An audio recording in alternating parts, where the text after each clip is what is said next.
بسم اللہ الرحمن الرحیم۔ الصلاۃ والسلام علیک یا رسول اللہ وعلی آلک و اصحابک یا حبیب اللہ۔ لاکھوں کروڑوں درود محمد اور آل محمد پر کہ جن کے صدقے اور وسیلے سے اللہ پاک نے ہم پر اپنی بے پناہ عنایات جاری رکھی ہوئی ہیں۔ معزز سامعین کرام، السلام علیکم۔ 1405 ہجری میں حاجی اسماعیل مرحوم نے ایک واقعہ سنایا کہ ایک 85 سالہ بڑھیا حج کے لیے آئی تھی۔ مدینہ منورہ میں سنہری جالیوں کے سامنے صلاۃ و سلام کے لیے حاضر ہوئی اور اپنے ٹوٹے پھوٹے الفاظ میں صلاۃ و سلام عرض کرنا شروع کر دیا۔ اسی دوران اس کی نظر ایک اور خاتون پر پڑی جو کہ ایک کتاب میں سے دیکھ کر بڑے ہی عمدہ القاب کے ساتھ صلاۃ و سلام عرض کر رہی تھی۔ تو یہ دیکھ کر اس ان پڑھ بڑھیا کا دل ڈوبنے لگا۔ عرض کیا، یا رسول اللہ صلی اللہ علیہ وآلہ وسلم، میں تو پڑھی لکھی نہیں ہوں جو آپ صلی اللہ علیہ وآلہ وسلم کے شایان شان القاب کے ساتھ سلام عرض کروں۔ آپ صلی اللہ علیہ وآلہ وسلم کی عظمت و شان واقعی بہت بلند ہے، اور آپ صلی اللہ علیہ وآلہ وسلم تو ان کا سلام قبول فرماتے ہوں گے جو بہترین انداز میں سلام پیش کرتے ہوں گے، تو ظاہر ہے مجھ ان پڑھ کا سلام آپ صلی اللہ علیہ وآلہ وسلم کو کہاں پسند آئے گا۔ یہ باتیں کرتی گئی اور روتی رہی۔ رو دھو کر جب چپ ہوئی اور واپس اپنے گھر گئی، رات کو جب سوئی تو قسمت جاگ اٹھی۔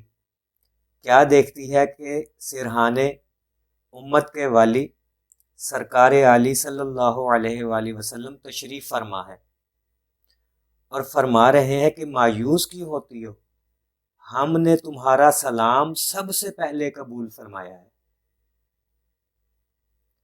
تو میرے عزیزو،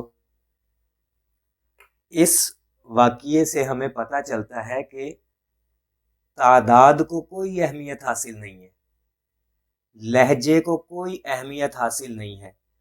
اصل اہمیت جو اس بارگاہ رسالت مآب صلی اللہ علیہ وآلہ وسلم میں ہے وہ نیت اور محبت کو حاصل ہے۔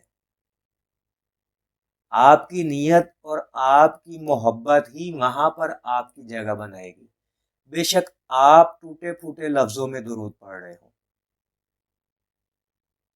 اگر آپ کو پڑھنا نہیں آتا، بعض لوگ یہ بھی سوال کرتے ہیں کہ ہمیں عربی پڑھنی نہیں آتی، ہمیں درود پڑھنے میں بہت مشکل ہوتی ہے، خاص کر بڑا درود پڑھنے میں بہت مشکل ہوتی ہے، ہمیں ڈر ہے کہ ہمارے سے کوئی گناہ نہ ہو جائے، اس لیے ہم درود کم پڑھتے ہیں۔ تو دیکھیں، یاد رکھیں، آپ کی نیت اور آپ کی محبت کو وہاں اہمیت ہے۔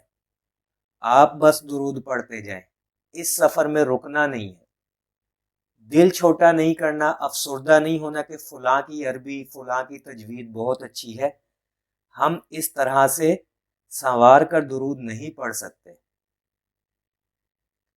آپ نے بس درود پڑھتے جانا ہے، اور آپ کی یہی محبت آپ کو ایک دن کامیاب کرے گی۔ اسی محبت سے درود پڑھتے جائیں اور درود کی دعوت بھی دیتے جائیں کہ دنیا اور آخرت میں کامیابیاں ہی کامیابیاں ملیں گی۔ دعا گو کہ اللہ پاک ہم سب کو کثرت سے درود شریف پڑھنے، پڑھوانے، لکھنے، لکھوانے اور اس کی اشاعت و تبلیغ کرنے والا بنائے۔ صلی اللہ علی محمد، صلی اللہ علی محمد، صلی اللہ علی محمد۔